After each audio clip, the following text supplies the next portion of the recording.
Hello my dear student, कैसे हैं आप लोग? बढ़िया हैं? नमस्कार, मैं हूं सूर्यान सक्सेना और जब भी आता हूं आपके साथ एक ताजगी भरी चीज़ें लेकर आता हूं और प्रयास ये रहता है कि आपको मैं अधिक से अधिक ज्ञान दे सकूं ताकि आपका जो भविष्य हो उज्जवल हो।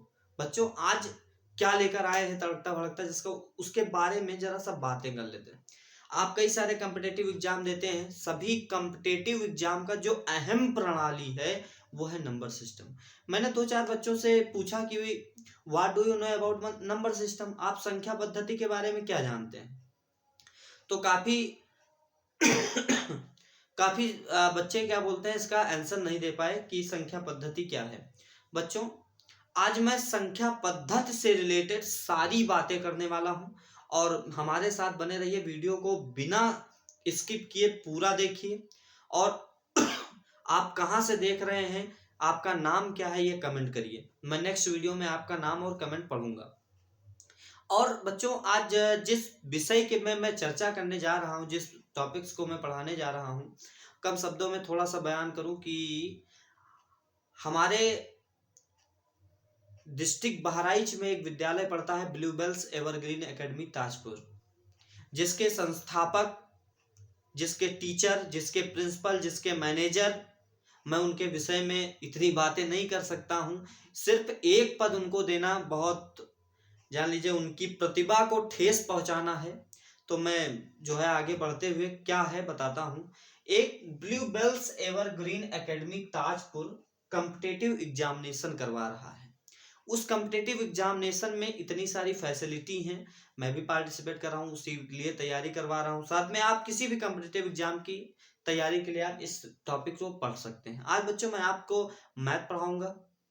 अब मैथ के विषय में बात करूंगा कि मैथ में स्टार्टिंग कहाँ से होता है। कोई भी सिलेबस हो, ठीक है, मैं कोई भी सिलेबस हो, उस सिलेबस में सबसे फर्स्ट चैप्टर मैथ का जो होता है वो होता है न्यूमरल सिस्टम, नंबर सिस्टम, संख्या पद्धति। और संख्या पद्धति से रिलेटेड आज मैं इस फर्स्ट वीडियो में ऑल कंप्लीट तैयारी करवाऊंगा। कोशिश यही है, बाकी आप लोग बने रहें। आप कहाँ से हैं, अपना नाम जरूर मैसेज करें, चैनल को खूब ढेर सारा प्यार दें और प्यार स्वरूप आप इसको सब्सक्राइब करें और खूब ज्यादा शेयर करें। जितने भी बच्चे पढ़ने वाले हैं गुबराहा ताजपुर और जितने जहां जहां से वीडियो देख रहे हैं बच्चे, एक हो सकता है देख सकते हैं, सभी के पास शेयर करिए ताकि इस वीडियो से वो कॉम्पिटिटिव एग्जाम बीट करने वाले और इससे बाहर कुछ नहीं आएगा उसके कॉम्पिटिटिव एग्जाम का। तो उसके विषय में बात करते हैं। आज का मैथ का जो चैप्टर है उसका नाम है नंबर सिस्टम, संख्या पद्धति। मैं बच्चों कहीं भी पढ़ाता हूं, एकदम जीरो से स्टार्ट करता हूं, हीरो बनाता हूं। तो मेरे लेवल का नाम क्या हो जाएगा? Zero to hero level. ठीक है, तो आइए जीरो टू हीरो लेवल के इस आज के मैथ टॉपिक में हम अपनी जो है प्रॉब्लम शेयर करते हैं और बातें करते हैं, जो भी उससे रिलेटेड बातें हैं। तो नंबर सिस्टम क्या है, संख्या पद्धति क्या है, मेन टॉपिक होता है, मेन चैप्टर होता है। तो आज हम उसके विषय में बात करेंगे कि संख्या पद्धति क्या है और किससे रिलेटेड है, क्या कह रहा है। ठीक है, आप लोगों को आवाज आ रही है विधिवत, आप अच्छे से पढ़ रहे हैं ना? पेन कॉपी लेकर बैठिए, स्क्रीनशॉट भी इसका लीजिए और ताकि आप पूरा पढ़ सकें। ठीक है, तो सबसे पहले बात करेंगे कि छोटी सी है यार, चैप्टर का नाम है संख्या, तो उसके बारे में हम लोग बात करेंगे कि संख्या क्या है। संख्या क्या है, व्हाट इज नंबर।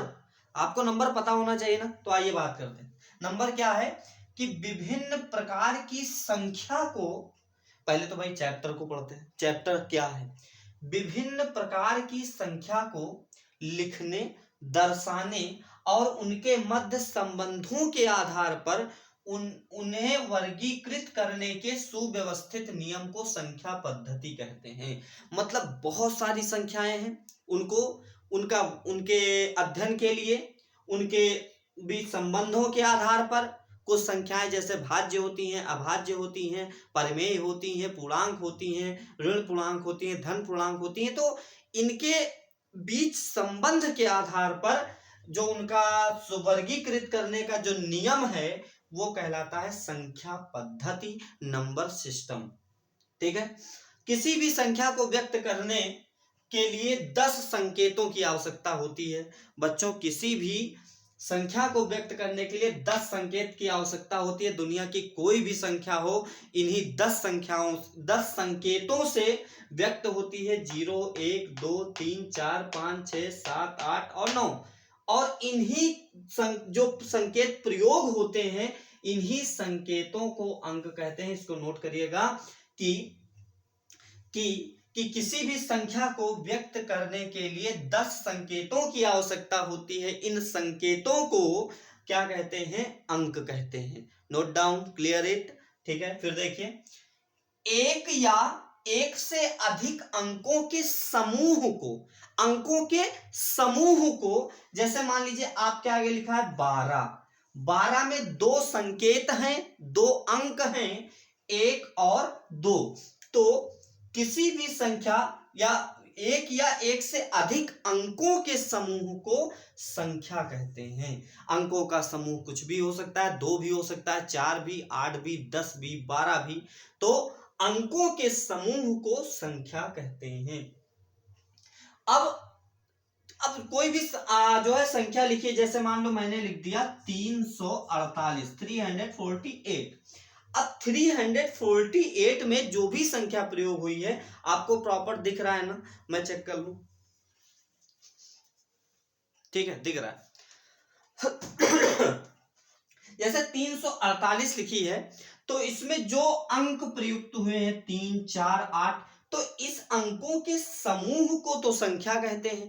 प्रत्येक संख्या में जो अंक प्रयुक्त होता है उसके 2 मान होते हैं। वही मैं यहां पर लिख रहा हूं कि किसी भी संख्या में अंकों के 2 मान होते हैं। कौन कौन से मान होते हैं? एक जातीय मान होता है, एक स्थानीय मान होता है। अब बात करेंगे कि जातीय मान क्या है। भैया, कुत्ते की जात कभी सुधर नहीं सकती, ये आप जानते होंगे कहावत। ठीक है, अर्थात कुत्ता कुत्ता ही रहेगा। अंडरस्टैंड? अब अगर मैं जो है समझाने की कोशिश कर रहा हूं ताकि आप बहुत अच्छे से समझें, और कंप्लीट नॉलेज दूंगा। चाहे वो विभाज्यता का नियम हो, चाहे वो विभाज्यता हो, चाहे वो डिविजिबिलिटी हो, कुछ भी हो, मैं संपूर्ण बातें करूंगा मैथ्स से रिलेटेड। ठीक है, तो जातीय मान और स्थानीय मान में अंतर क्या है? भाई, स्थान और जात। जैसे एससी का लड़का डीएम बन गया, तो एससी क्या है? उसकी जाति है, और डीएम क्या है? उसका स्थान है। ठीक है, उसी प्रकार किसी भी संख्या में 2 वैल्यूज होती हैं, 2 मान होते हैं संख्या का, एक स्थानीय मान और जातीय मान। जो संख्या लिखी है, उस संख्या को अगर हम बदल ना सके, उस संख्या के मान को हम बदल ना सके, अगर 3 लिखा है तो 3 ही रहेगा, 4 लिखा है तो 4 ही लिखा है, और 5 लिखा है तो 5 ही होगा, तो ऐसा अंक जिसके मान में हम बदलाव ना कर सके, वो कहलाता है जातीय या वास्तविक मान। किसी कुत्ते की जात नहीं बदल सकते हो आप, याद रखिए, कुत्ते की जात नहीं बदल सकते हो आप। अंडरस्टैंड? तो जैसे मान लीजिए 348 लिखा है, इसमें मैं पूछ रहा हूं कि 4 का स्थानीय मान क्या होगा, तो 4 का स्थानीय मान 4 होगा। अगर मान लीजिए संख्या लिखी 844, अब 844 का क्या बोलते हैं जातीय मान क्या होगा? 844 में 8 का जातीय मान कितना होगा? तो 8। 4 का कितना होगा? तो 4। अब बात करें कि स्थानीय मान क्या होता है। बच्चों, स्थानीय मान, वो आप ये तो जानते होंगे सभी बच्चे कि संख्याओं का एक क्रम होता है। संख्याओं का एक क्रम होता है, जैसे आपने पढ़ा होगा कि सबसे पहले इकाई, दहाई, सैकड़ा, हजार, 10,000, लाख, ऐसे होता है ना। तो ये क्या दर्शाता है? इकाई, दहाई, सैकड़ा, हजार, 10,000, लाख, ये क्या दर्शाता है? स्थानीय मान दर्शाता है। बच्चों, क्वेश्चन इससे बाहर नहीं आएंगे। तैयारी करिए, जम के तैयारी करिए। I am with you in any time 24/7 our.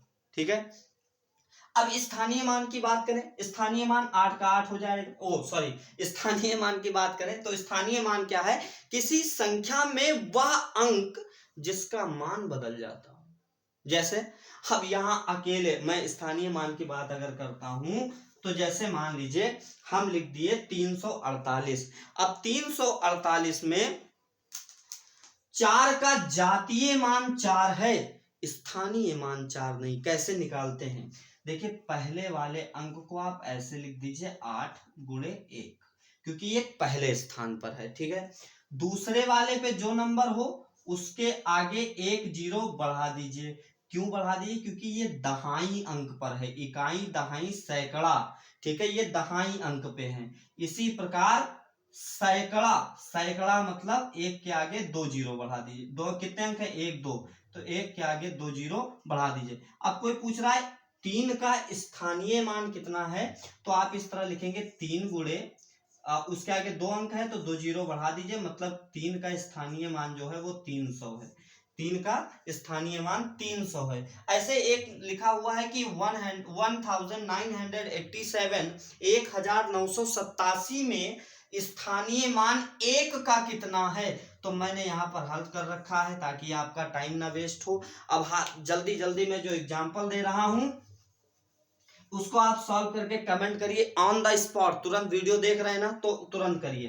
पहला आपको 4838, ऐसे ही दूसरा 1081, तीसरा 744, ऐसे ही चौथा 1895, ऐसे ही पांचवा 4873। कमेंट करिए, तुरंत कमेंट करिए।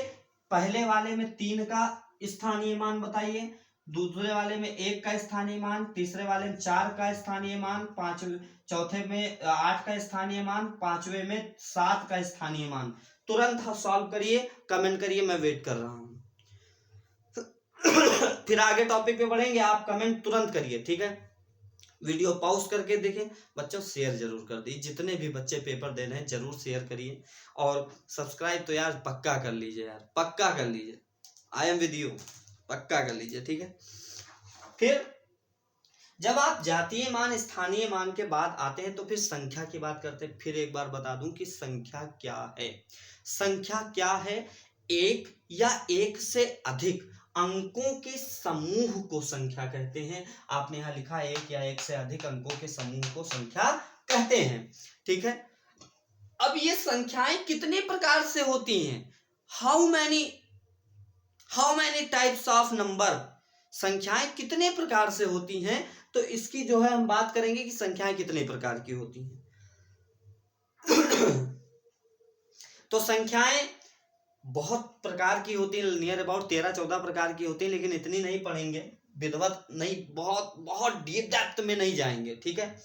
अब संख्याएं यहां पर मैंने जो इंपॉर्टेंट संख्याएं उनको मैंने लिख दिया। जैसे सबसे पहला उपयोग आता है कि प्राकृतिक संख्याएं किसे कहते हैं। What do you know about natural number, या what is natural number and प्राकृतिक संख्या क्या है। तो वे संख्याएं जो गिनने योग्य, गणना करने में प्रयुक्त की जाती हैं, वे संख्याएं जो गणना करने में प्रयुक्त की जाती हैं वो प्राकृतिक संख्याएं कहलाती हैं। याद रखिएगा, वे संख्याएं जिनको गणना के लिए, जैसे मान लो 9 लड़के खड़े हुए हैं, अब मैं कहूं बताइए कितने लड़के खड़े हैं, तो आप कहेंगे 1 2 3 4 5 6 7 8 9 कहेंगे। ठीक इसी प्रकार गणना करने के लिए जो संख्या होती है 1 2 3 4 5 डॉट डॉट डॉट, ये सभी संख्याएं नेचुरल होती हैं। अभी इसको मैं क्वेश्चन में भी उपयोग करूंगा, ठीक है। और फिर बात करें पूर्ण संख्याएं क्या होती हैं। शून्य बिना कुछ नाए, शून्य बिना कुछ नाए, आर्यभट्ट कहकर गए थे कि जीरो के बिना कुछ नहीं है।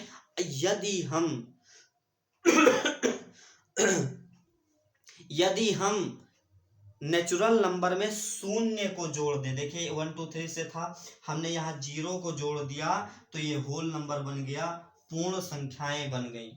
अब जब तीसरी की बात करें कि पूर्णांक क्या है, व्हाट इज इंटीजर, पूर्णांक क्या है, तो भैया ब्रह्मांड में जितनी भी संख्या आप जानते हो, जितने भी अंक जानते हो, चाहे वो प्लस का हो, चाहे वो माइनस का हो, या शून्य हो, वो पूर्णांक कहलाता है। क्या कहलाता है? पूर्णांक कहलाता है। यदि हम पूर्ण संख्याओं में उतने ही ऋणात्मक अंकों को जोड़ दें, ऋणात्मक संख्याओं को जोड़ दें, तो वे संख्याएं पूर्णांक संख्याएं बन जाती हैं। जैसे यहाँ पर 0 से 1 2 3 था, अब 0 से हम क्या कर रहे हैं, माइनस को भी ले रहे हैं, तो ये बन गया हमारा पूर्णांक। integers, there are two type of integers, positive integers and negative integers। मतलब धन पूर्णांक और ऋण पूर्णांक। तो भैया धन संख्याओं को धन पूर्णांक, ऋण संख्याओं को ऋण पूर्णांक कहते हैं। अब आपके मन में उस क्वेश्चन उठ रहा था, भैया जीरो का है। क्वेश्चन कई बार पूछा गया है पेपर में, जीरो क्या है, धन पूर्णांक की ऋण पूर्णांक। बच्चों शून्य जो है, शून्य ना धन पूर्णांक है और ना ऋण पूर्णांक है। शून्य ना धन पूर्णांक है ना शून्य ना धन पूर्णांक है ना ऋण पूर्णांक है। इस बात को आप याद रखेंगे। फिर बात करेंगे परिमेय संख्याओं क्या होती हैं। तो परिमेय संख्याओं को आप छोटी क्लासेस से पढ़ते आ रहे हैं। आप अगर मान लीजिए पहली बार संख्या पद्धति पढ़ रहे होंगे तो इतना बेहतर अच्छे तरीके से हम लोग समझेंगे कि जिसका हद जवाब नहीं है। बात करेंगे परिमेय संख्याएं क्या हैं, समझ रहे हैं ना। परिमेय संख्या तो ब्रह्मांड की वे सभी संख्याएं जिन्हें P/Q के रूप में लिखा जा सकता है, वो परिमेय संख्याएं कहलाती हैं। एक पॉइंट याद रखेंगे कि सभी पूर्णांक परिमेय संख्या है, सभी पूर्णांक परिमेय संख्या है। अब यहां पर थोड़ा शर्त की बात कर लेते हैं। कहा जाता है परिमेय संख्या क्या है, तो वे सभी संख्याएं जो P/Q के रूप में लिखी रहती हैं। अब आपने देखा होगा कि अगर P/Q के रूप में लिखी हैं, अगर संख्याएं P/Q के रूप में लिखी गई हैं, तो यहां पर कहीं लिखा रहता है P is not equals to 0, P is not equals to 0। इसका मतलब कि P का मान 0 के बराबर नहीं होना चाहिए। Sorry, Q is not equal to 0, Q is not equal to 0 मतलब Q का मान 0 के बराबर नहीं होना चाहिए। यदि आप Q को 0 कर देंगे तो किसी भी संख्या का 0 जो होता है उसका हल अनंत आता है, इनफाइनाइट आता है। ठीक है। और अब बात करें अपरिमेय संख्याएं, तो वे सभी संख्याएं जो P/Q के रूप में लिखी नहीं जा सकती हैं, P/Q के रूप में लिखी नहीं जा सकती हैं, अपरिमेय संख्याएं कहलाती हैं। जैसे √2, √3, √5, ऐसे पाई, इन सभी संख्याओं को P/Q के रूप में नहीं लिख सकते हैं, इसीलिए ये सभी संख्याएं अपरिमेय संख्याएं कहलाती हैं। उसके बाद आता है सम संख्याएं क्या हैं, तो 2 से विभाजित होने वाली सभी संख्याएं सम संख्याएं होती हैं। और जितनी भी संख्याएं सम संख्याएं हैं उनके लास्ट में या तो 0 होगा, या तो 2 होगा, या तो 4 होगा, या तो 6 होगा, या तो 8 होगा। जितनी भी सम, अगर वो कोई पूछे कि सम संख्या है कि नहीं है, तो आप देख लेंगे अगर लास्ट में 0 2 4 6 8 है तो वो संख्या सम संख्या होगी। अगर लास्ट में 0 2 4 6 8 है तो वो संख्या सम संख्या होगी। फिर बात करें विषम संख्याएं क्या हैं।